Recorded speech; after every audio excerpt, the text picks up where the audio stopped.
Bushcraft here, and have I got a survival tip for you? I know that we've spoken about it previously, that having a trash bag or plastic bags inside your kit or bug out bag like is very important, and they cover numerous uses and functionalities when you're out and about.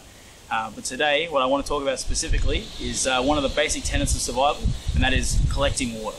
Now, obviously, when you're out and about, water is very important. Even when you're not in a survival situation, sometimes we find it difficult to drink enough water. So when you're out and about and all of a sudden water becomes scarce, it can be that difficult to try and make sure that you're maintaining your hydration levels.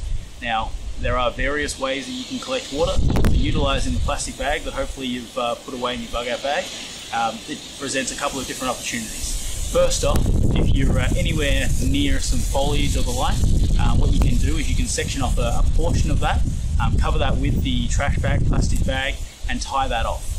Now what will happen is the sun is going to try and evaporate any of the moisture inside that plant. It's going to condense on the outsides of, on the inside of that. It's going to condense on the inside of that trash bag, and that means that you're able to then remove the plastic bag and collect that into some kind of drinking receptacle, cup or the like. Now again, obviously boil that water because you want to make sure that you're nice and safe, but that's a really easy way for you to use the sun and your plastic bag and the local foliage to get yourself some drinking water. On the same vein though, perhaps you've utilised some of that plastic bag for something else. So now you've only got a smaller section of plastic bag, one that you can't cover a whole branch or tree or bush with. Well, what you can do then is you can take the ground that's nearby, dig out a small hole, put that same drinking receptacle cup or the like inside the centre. Around the outsides of that, you want to take fresh leaves, grass, foliage, and again put that around the cup, and then cover that with your section of plastic bag.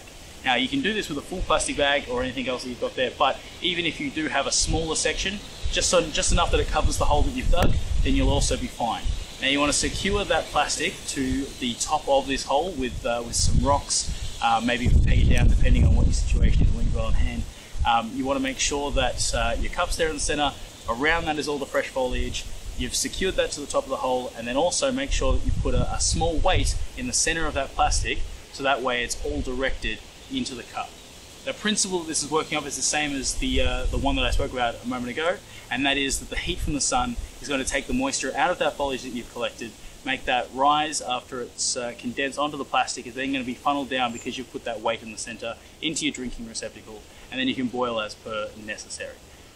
Two great ways that a plastic bag can help you survive out in the wild when you need the water.